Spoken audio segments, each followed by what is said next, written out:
Iran যুদ্ধ ও ইউক্রেনে শান্তির সম্ভাবনা নিয়ে রাশিয়ার প্রেসিডেন্ট ভ্লাদিমির পুতিনের সঙ্গে কথা বলেছেন মার্কিন প্রেসিডেন্ট ডোনাল্ড ট্রাম্প। বিশ্বব্যাপী জ্বালানি সংকট বৈশ্বিক অর্থনীতিকে হুমকির মুখে ফেলছে।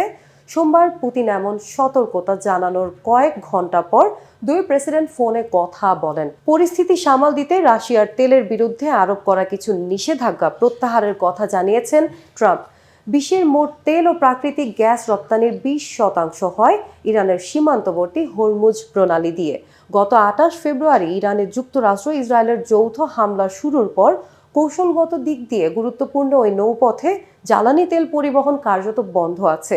এর প্রভাবে বিশ্ববাজারে তেলের দাম অস্বাভাবিক বেড়েছে।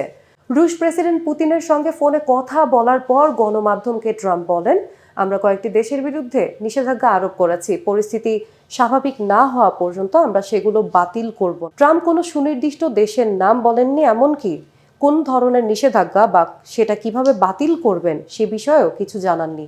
তবে বিশ্লেষকরা মনে করছেন এসব দেশের মধ্যে রাশিয়া থাকার প্রবল সম্ভাবনা আছে।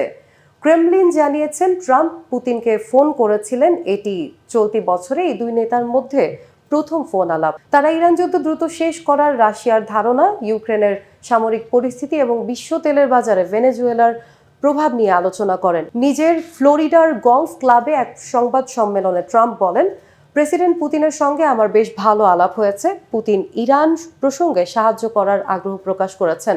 বিশ্বের সবচেয়ে বড় তেল উৎপাদন ও রপ্তানিকারক দেশের অন্যতম রাশিয়া, আর রাশিয়ার অত্যন্ত গুরুত্বপূর্ণ বাণিজ্য অংশীদার ও তেল আমদানিকারক দেশ হলো চীন। গত 6 মার্চ যুক্তরাষ্ট্র সাময়িকভাবে ভারতকে রাশিয়ার কাছ থেকে তেল কেনার অনুমোদন দেয়। মার্কিন অর্থমন্ত্রী স্কট বেসেন্ট এই বিষয়ে বলেন, তেলের বৈশ্বিক বাজারে সরবরাহ সচল রাখতে এই ছাড় একটি ইচ্ছাকৃত স্বল্পমেয়াদী উদ্যোগ। ইউক্রেনে সামরিক অভিযান শুরুর পর মস্কোর বিরুদ্ধে বিভিন্ন অর্থনৈতিক বিধিনিষেধ আরোপ করে যুক্তরাষ্ট্র। এমনকি ভারতের মতো মিত্র দেশগুলোও যেন রাশিয়ার সঙ্গে ব্যবসা না করতে পারে সে বিষয়ে অগ্রগামী ভূমিকায় দেখা যায় ট্রাম্প ও তার প্রশাসনকে।